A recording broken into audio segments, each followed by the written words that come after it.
Bien, muy buenas noches, queridos hermanos, hermanas.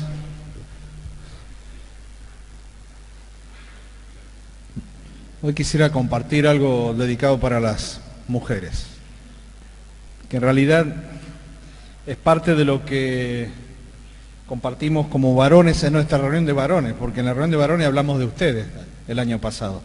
Pero justamente en este día tan especial, como decía, como motivo de oración, tan desvirtuado, tan ideologizado, tan politizado y tan sin contenido, porque en definitiva, dentro de lo que significa la mujer como creación de Dios, sabemos que el pecado en el ser humano ha desvirtuado absolutamente todo, inclusive la imagen de Dios, tanto en el hombre como en la mujer, y por supuesto, esto ha afectado todos los órdenes de la vida y de las relaciones. Con los hermanos el año pasado, entre tantos temas que tenían que ver con ser hombres en la brecha, es decir, hombres que asumían su rol, su protagonismo para proteger, ya sea donde Dios nos ponga, en la iglesia, en la familia, en el trabajo, en nuestras relaciones, en el hogar, hombres que estamos o tendríamos que estar dispuestos a cuidar y proteger de que lo malo no ingrese, ser una barrera para que no todo lo que tenga que ver con el sistema de este mundo no contamine todas las áreas de nuestra vida. Uno de los temas que vimos fue el feminismo y su impacto en la iglesia. Y podría haber sido uno de los temas a compartir nuevamente, ya que están las hermanas presentes, pero entendí de compartir el otro tema, que es precisamente el hombre que amaba o que ama a las mujeres, ¿sí? Y luego van a entender la razón del porqué del título en esta noche.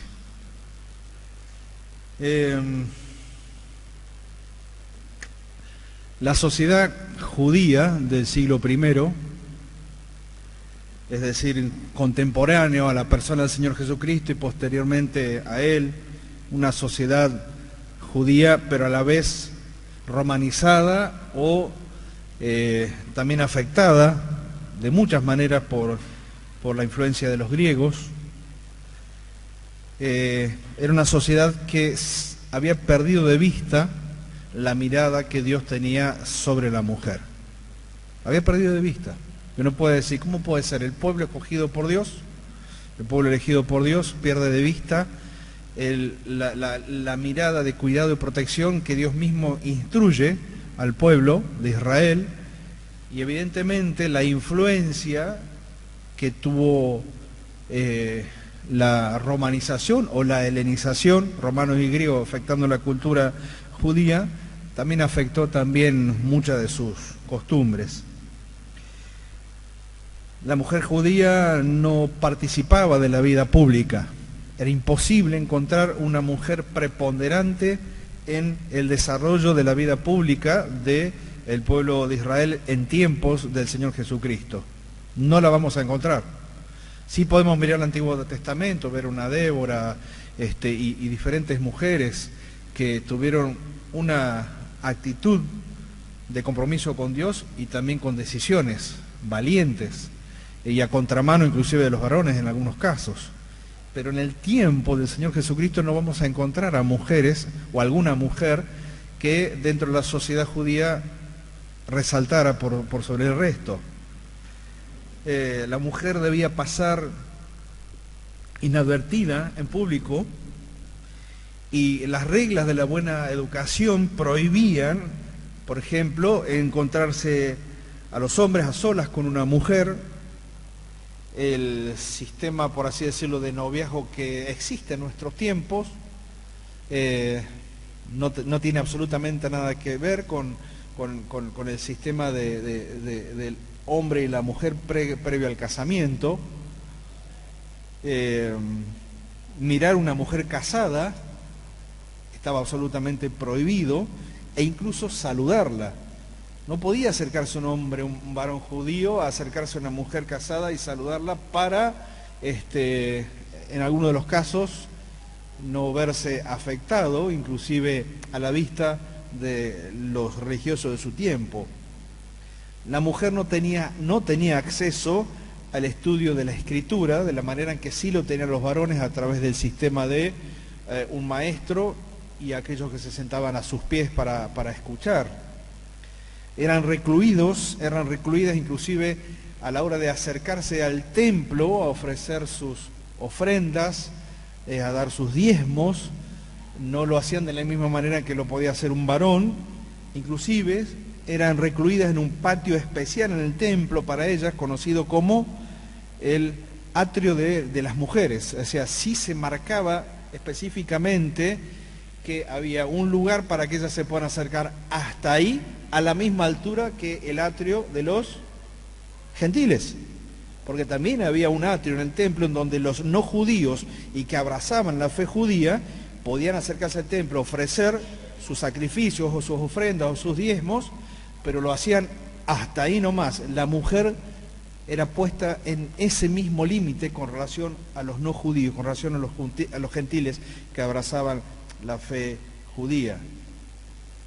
Un historiador expresa que las mujeres judías sin derechos, repudiadas, confinadas, sin contacto social, sin enseñanza pública de la ley, alejadas del templo, con determinados días inclusive por la impureza ritual, y relegadas en el templo a un recinto solamente para ellas. Ahora, tendríamos que irnos al Antiguo Testamento para ver el honor que Dios le da a la mujer. Y rápidamente les invito a que leamos Proverbio 31, a partir del versículo 10.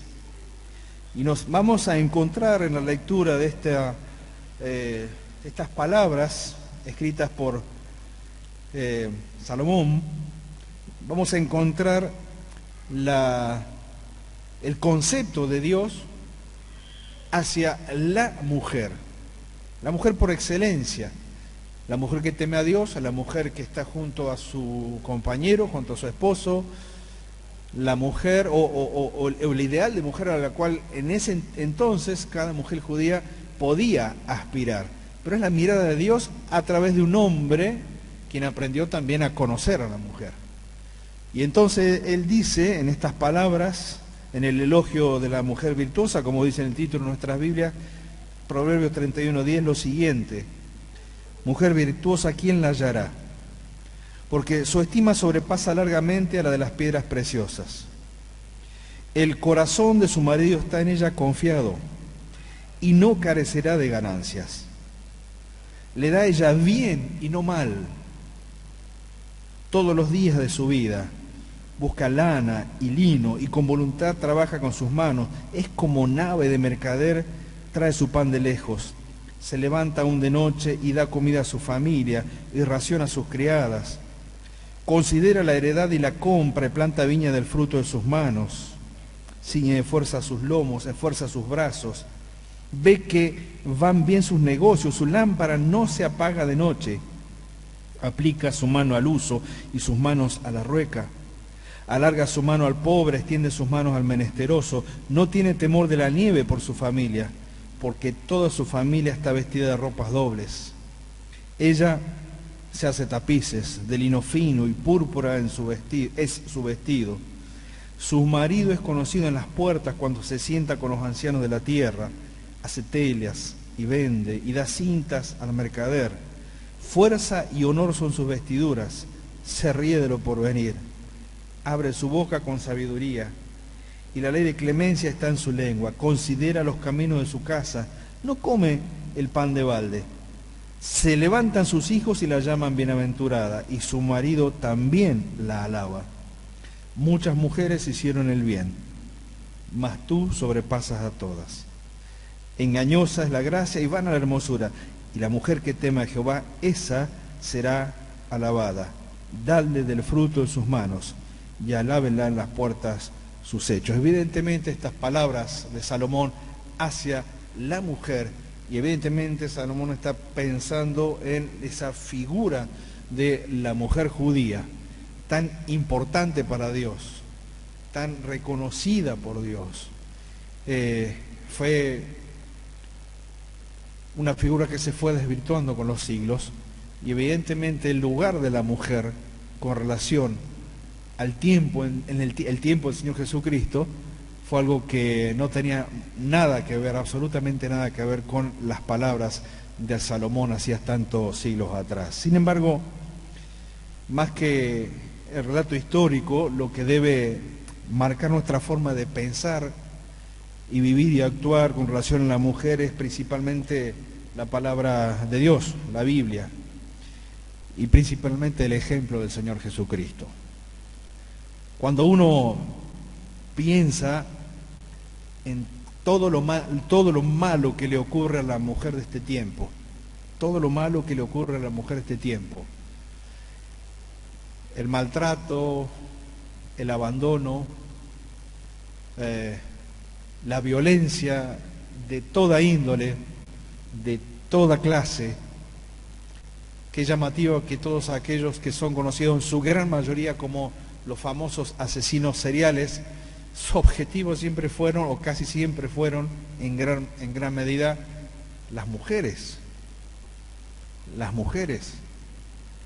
Evidentemente hay una actividad constante del enemigo hacia la mujer, y todo esto ha ido promoviendo y produciendo un efecto de rebote hacia todas estas manifestaciones que ocurren hoy en día de parte de la mujer sin Dios, quienes ven al hombre como el objeto, al hombre en general como el objeto de todos sus males y de todos sus pesares.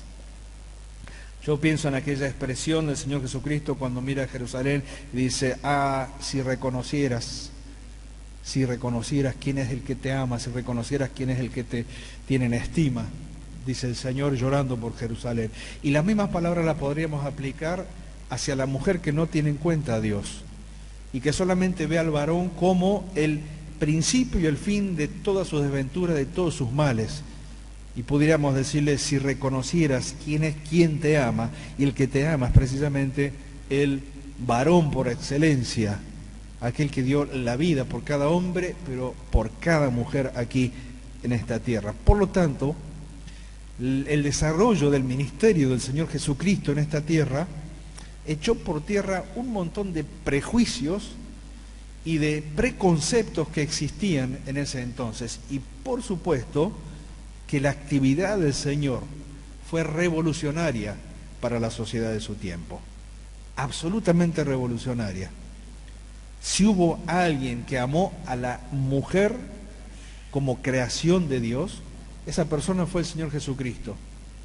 Y lo hizo a través de hechos concretos, y lo hizo a través de actitudes, y lo hizo a través de actividades en donde quedó bien en claro que el lugar que le dio a la mujer, el Señor lo respetó y lo puso nuevamente a la palestra, lo puso otra vez enfrente de una sociedad, es cierto, machista de su entonces, que no ha mermado en su actividad o en su actitud hacia la mujer.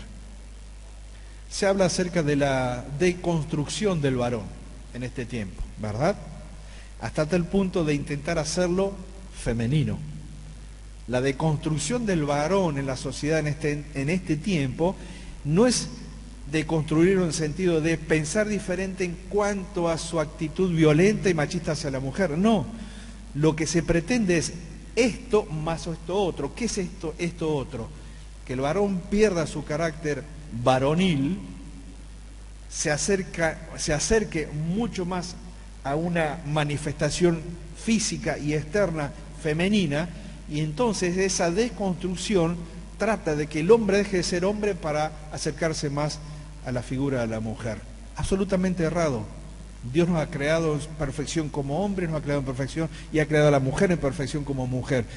Y esos dos roles son los que tenemos que manifestar y mostrar desde el ámbito de nuestro hogar, en la crianza de nuestros hijos e hijas, en la formación de aquellos que quizás vienen de hogares disfuncionales con estos grandes problemas también, pero es el ámbito también de la iglesia, principalmente la palabra de Dios, la que va a hacer esa deconstrucción de nuestra vieja manera de vivir y de pensar. Porque en definitiva aquello de que si alguno está en Cristo, nueva criatura es, esa es la verdadera desconstrucción del hombre y de la mujer. Porque la verdad que todos llegamos muchas veces a Cristo con graves problemas en nuestra crianza, en el trato de nuestro padre, en el trato de nuestra madre, que muchas veces, sin querer hacernos daño, pero muchas veces hicieron lo que pudieron con las herramientas que tenían, porque posiblemente ellos tampoco conocían a Dios. Ahora, de este lado de la historia, y habiendo conocido a Cristo como Salvador, cada uno de los que estamos aquí presentes, y seguramente aquellos que nos están viendo en esta noche a través de las redes sociales, si hay alguien que tiene la posibilidad de demostrar esa verdadera deconstrucción de la vieja manera de vivir sin Cristo, a esta nueva forma de vivir con Cristo que tenemos cada uno de nosotros. Miren, hermanos, el Señor Jesucristo nos presenta claros ejemplos de la forma en que Él trató a la mujer. Por supuesto que es ejemplo para el varón, para nosotros, los varones presentes en esta noche. Pero también es una reivindicación de lo que la mujer significó para el Señor. La mujer es prominente en la vida del Señor Jesucristo. Hay algunos pasajes, no lo vamos a leer todo por amor al tiempo, pero voy a ir mencionando el hecho que se diga que el Señor Jesucristo es nacido de mujer, como lo menciona allí en Gálatas. Es una referencia muy importante para determinar no solamente su humanidad en determinado tiempo, sino para determinar que sin la participación de la mujer hubiese sido imposible. Tanto para que el ser humano comprenda que el hombre, todos los hombres, todas las mujeres, provenimos de una mujer. Y está marcando perfectamente y estrechamente lo que significa la concepción y el valor de la concepción. Fue tan importante para Dios este concepto que podría haber hecho aparecer al Señor Jesucristo de cualquier otra forma. Si es soberano, si tiene poder para hacerlo.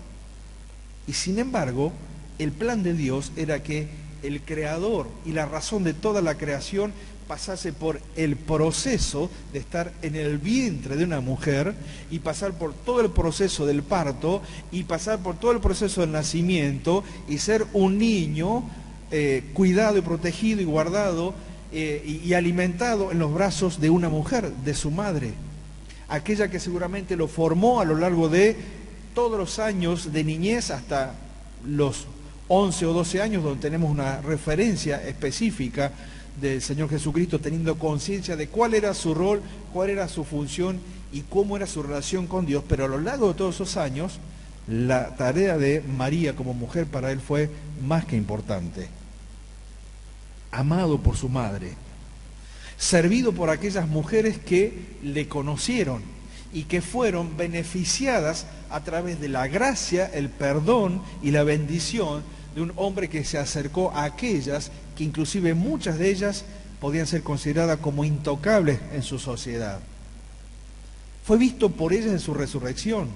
Si hubo alguna persona que tuvo el privilegio de ver al Señor resucitado, ¿quiénes fueron los primeros? Las mujeres. Un poco para bajar el ego de los varones, un poco para bajar el orgullo de los discípulos, no lo sé. Pero el Señor supo a quién aparecerse, y a la primera que se aparece es a una mujer, y encomendadas por Él para dar la noticia de su resurrección. La primer misionera a los discípulos, encomendada para decirles: el Señor ha resucitado. Miren, los evangelios sinópticos, Mateo, Marco y Lucas, como hemos aprendido hace un tiempo atrás, contiene un número alto de referencia a las mujeres, altísimo. Y por supuesto no existe registro en el que Jesús deshonre, menosprecie, reproche o maltrate de ninguna manera a una mujer. Por lo tanto, evidentemente todas aquellas mujeres que han aceptado la obra de salvación ofrecida por Dios a través de su Hijo Jesucristo, han comenzado a gustar y a relacionarse con el hombre por excelencia que los va a amar, que las va a amar de una manera como seguramente ninguno de nosotros mortales varones las vamos a amar, porque Él conoce profundamente la naturaleza de la mujer, conoce lo más profundo de los anhelos de su corazón y conoce aquellas cosas de las cuales los varones todavía estamos intentando conocer. Así que ténganos paciencia, esposas y futuras esposas. Pero el Señor las conoce como nadie. Las conoce como nadie. Los evangelios muestran a las mujeres judías también como discípulas de Jesús. En Lucas capítulo 8, versículo 1 al 3 nos encontramos que había mujeres, no solamente hombres, sino que el Señor les da el estatus que la sociedad judía no le daba a una mujer detrás de un rabino. Porque la idea era que detrás de un rabino siempre hubieran ¿qué? Hombres, no mujeres. Pero el Señor les da un nuevo estatus a aquellas mujeres que seguramente tenían interés en lo espiritual, que tenían hambre y sed de Dios, y muchas veces no eran saciadas, por no decir que nunca. Y sin embargo el Señor a las mujeres que acompañaban y que se sumaban a esa gran compañía que cada vez era más grande, les daba este estatus y este nivel de discípulas, porque seguían a un maestro. Es cierto, tanto hombres como mujeres posteriormente tuvieron que hacer una elección. Dura palabra es esta. Detrás de esta expresión, muchos hombres y mujeres se habrán vuelto atrás y los discípulos siguieron. Pero la verdad es que tuvieron la misma oportunidad que los varones en ese sentido. Ahí en ese pasaje habla de María Magdalena, de Juana, de Susana y muchas que les servían con sus bienes. Es decir, no solamente asumieron que el Señor las había llamado a acompañarla en esta tarea de aprender por medio de Él, del reino de los cielos, sino que ellos asumieron su compromiso de servir al Señor aún con sus propios bienes. Y eran las que seguramente sostenían al grupo de hombres, al grupo de varones que se consideraban los discípulos del Señor Jesucristo. Ni qué hablar de la preocupación real del Señor Jesucristo ante las necesidades de las mujeres atendidas por Él. Voy a dar simplemente las referencias bíblicas, si quieren tomarlo en cuenta, si lo quieren anotar. Pero en Lucas 4, 36 al 39 nos encontramos con la curación de la suegra de Pedro. Una situación puntual. Y sin embargo el Señor estuvo allí para atender a una mujer que estaba en peligro de muerte. Pedro dice, mi suegra está enferma, mi suegra está mal. Y el Señor dice, yo estoy y voy a actuar en consecuencia. Marcos 5, 25 al 39. La mujer que tocó el manto del Señor Jesucristo, arrastrando una enfermedad a lo largo de 12 años, enfermedad que ningún médico había podido solucionar, y sin embargo el Señor tiene que elogiarla por la fe, porque simplemente dijo, si tan solo tocara al borde de su manto, poder salió de mí, dijo el Señor. Los discípulos lo criticaban, ¿cómo puede ser? Estamos todos tocando y apretando, poder salió de mí, y el Señor sabía quién, por qué y para qué, y el Señor alaba a aquella mujer.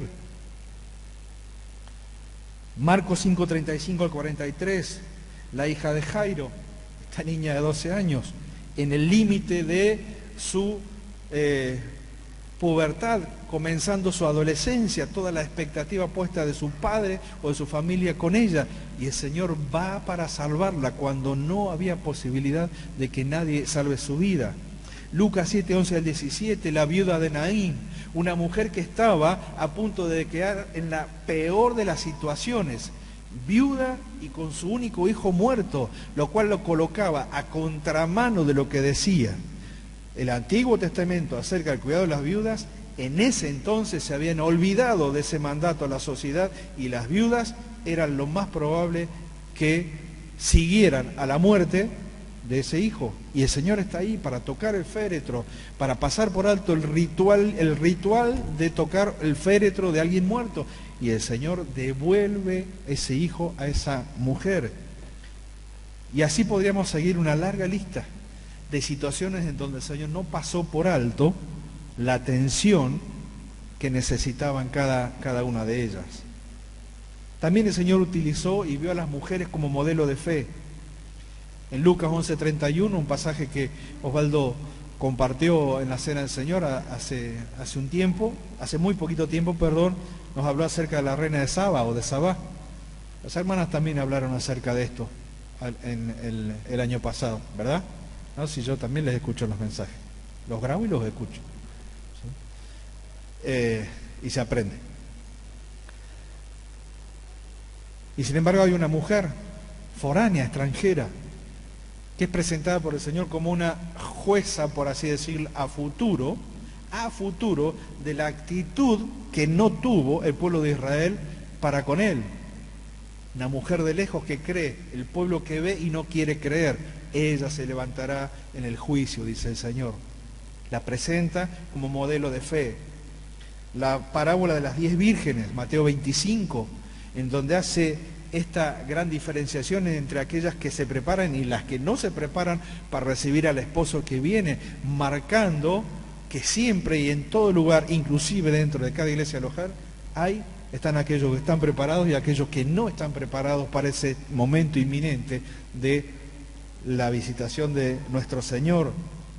La viuda persistente, Lucas 18, en donde se nos deja la lección de una mujer que no se cansó de ir a buscar a aquel juez que no la quería atender. Y el juez dice, te voy a atender, no porque me interese tu caso, sino por la persistencia, y nos deja una gran lección de lo que significa la persistencia de la mujer, muchas veces en oración y clamando a Dios por aquello que cree que es justo y que sabe que no se lo puede pedir a ninguna otra persona, sino solamente a su Padre Celestial. Lucas 21 nos habla de la ofrenda de la viuda pobre, aquella que entregó absolutamente todo lo que tenía en comparación de los grandes ricos en su momento, quienes hacían ostentación de su poder y de sus ofrendas.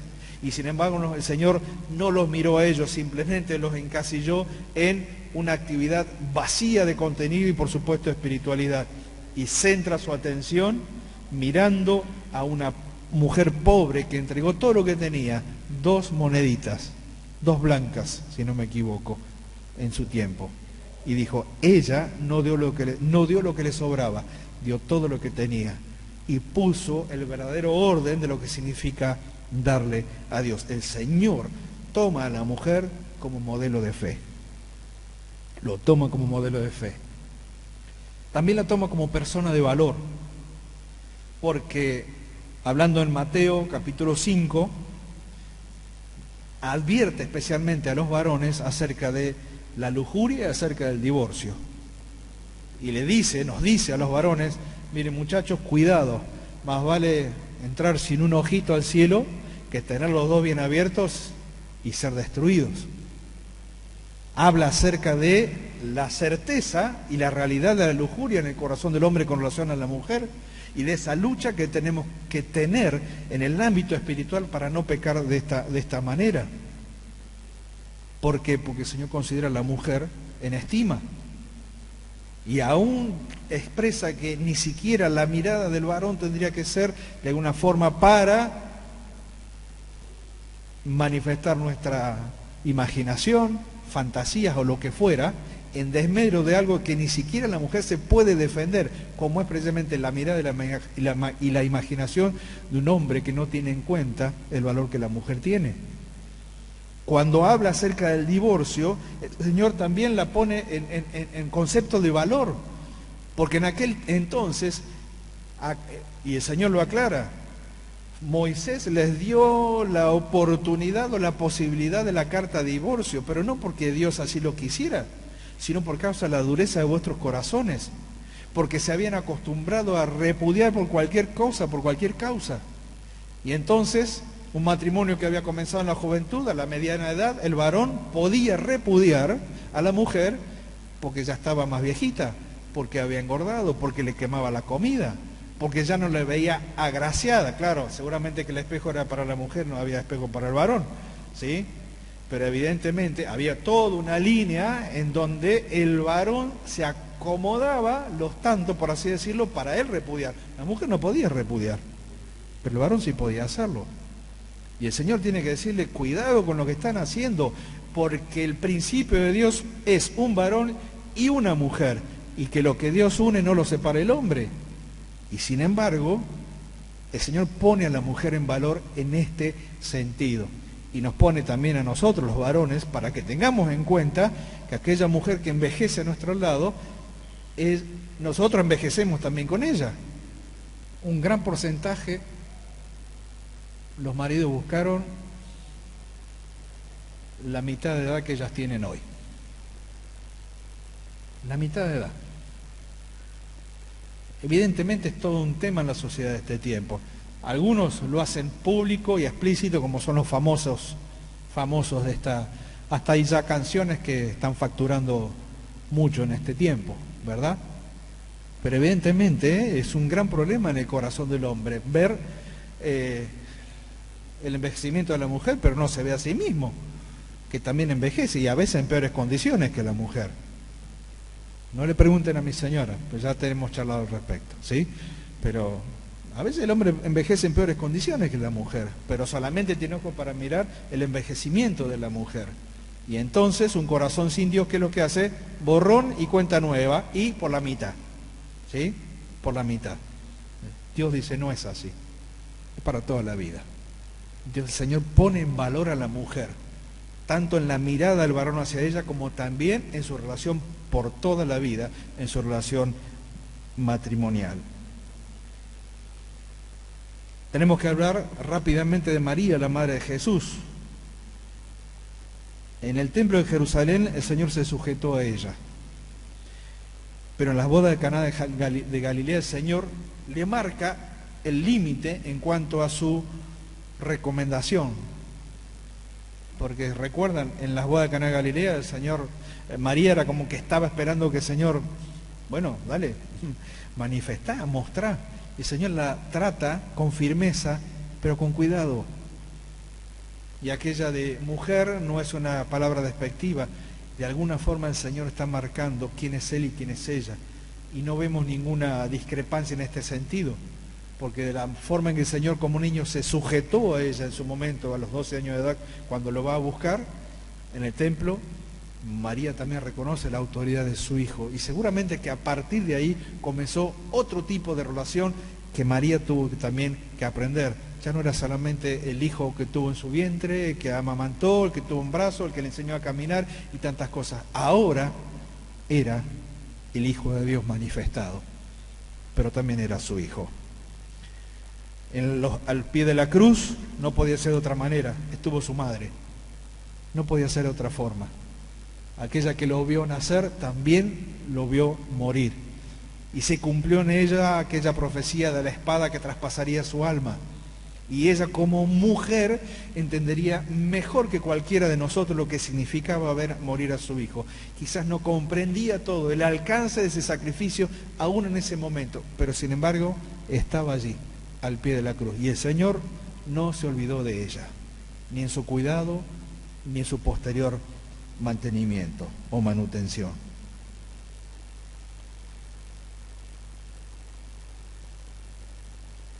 La mujer sorprendida en adulterio, todo preparado para que las piedras cayeran sobre ella y no sobre él, cuando eran los dos que habían caído en ese sentido.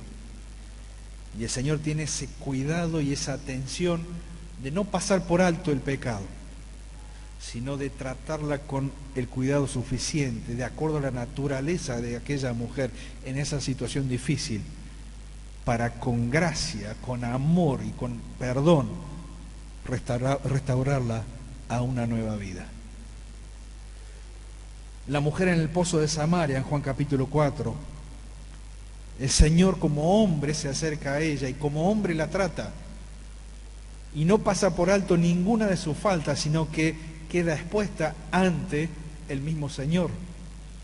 Y sin embargo el Señor como hombre la trata con honra, porque las verdades teológicas que le presenta a la mujer del pozo de Samaria no las recibió ningún otro hombre, ni siquiera los discípulos, las recibió ella. Pidió beber inclusive de un cubo que podía haber sido impuro para cualquier judío. Dame de beber.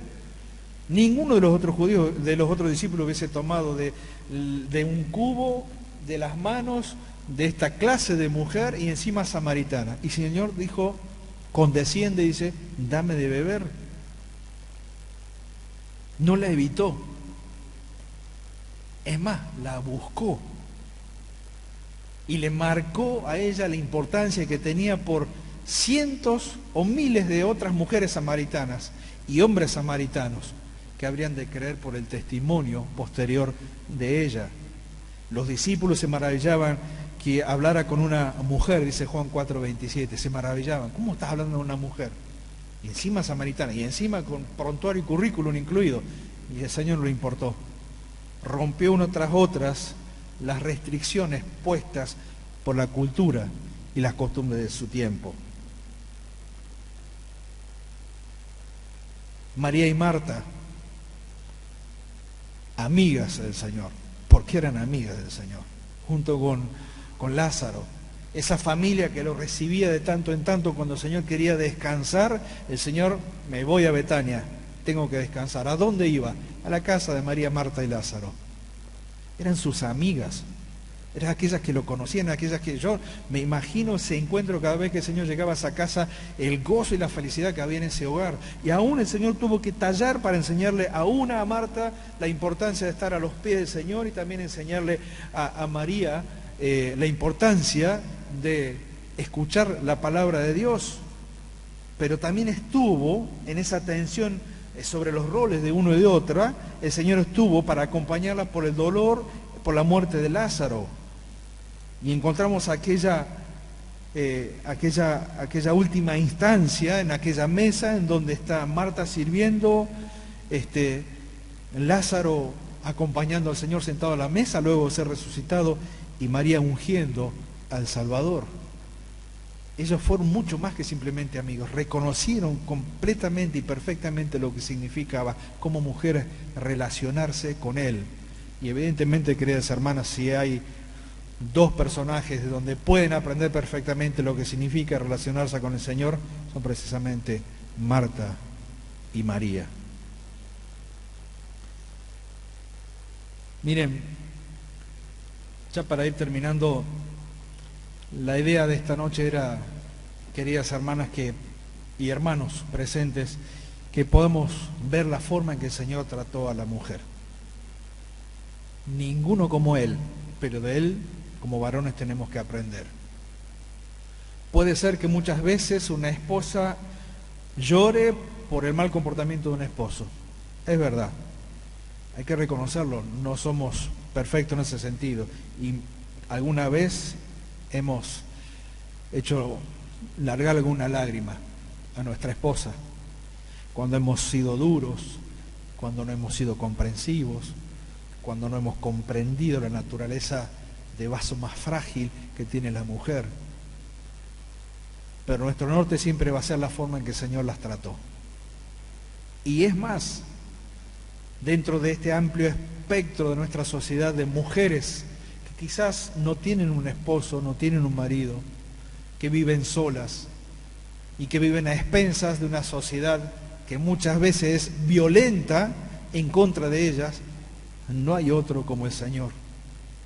No hay un amigo como Él, no hay un protector como Él, no hay nadie que las ame como las va a amar Él, no hay nadie que las entienda en profundidad como las va a entender Él.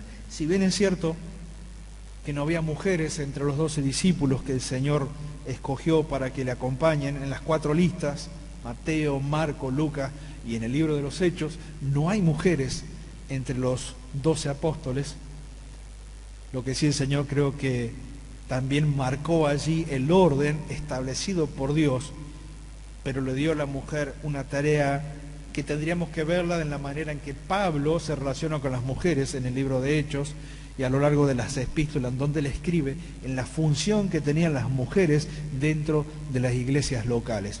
Es para ver en otro momento, pero es fabuloso la manera en que las mujeres desarrollaron su vida en relación al Señor, pero también en relación con la iglesia local.